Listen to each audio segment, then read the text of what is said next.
Okay, I'm going to show you how to do a prime factor decomposition for complicated numbers using your calculator.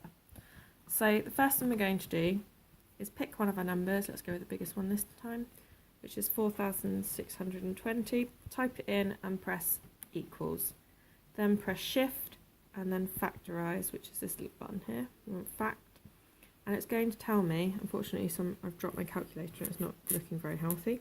We have 2 to the power of 2 times 3 times 7 times 5 times 11.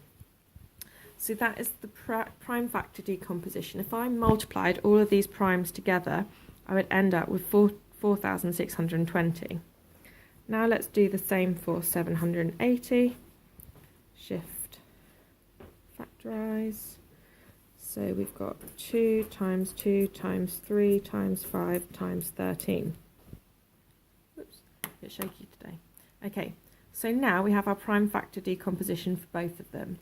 Now what I want to do is calculate my highest common factor. That's always the best one to calculate first because it makes the others, the lowest common multiple, easier to calculate.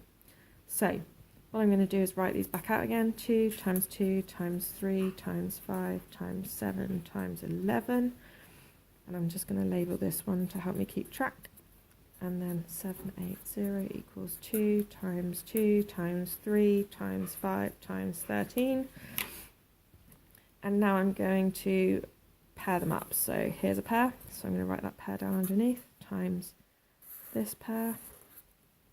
So write that pair underneath. Times this pair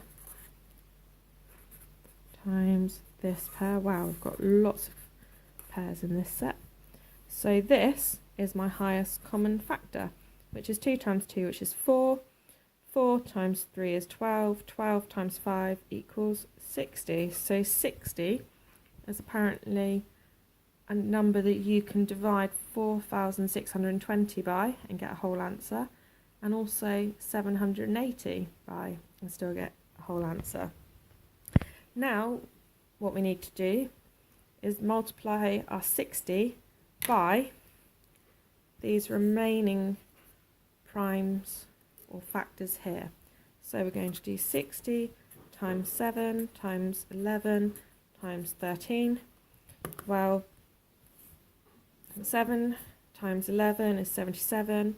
And 77 times 13, let's cheat, is, oh wow, look at that, palindromic, which means it can be read either way, from left to right or right to left, and you get the same answer, so 1001. So, sorry, it should be a times.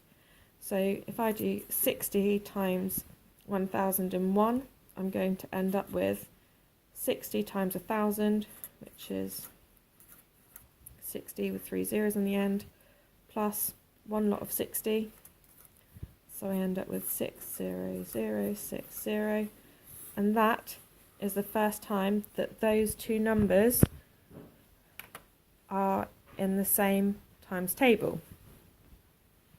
So this is my lowest common multiple, which is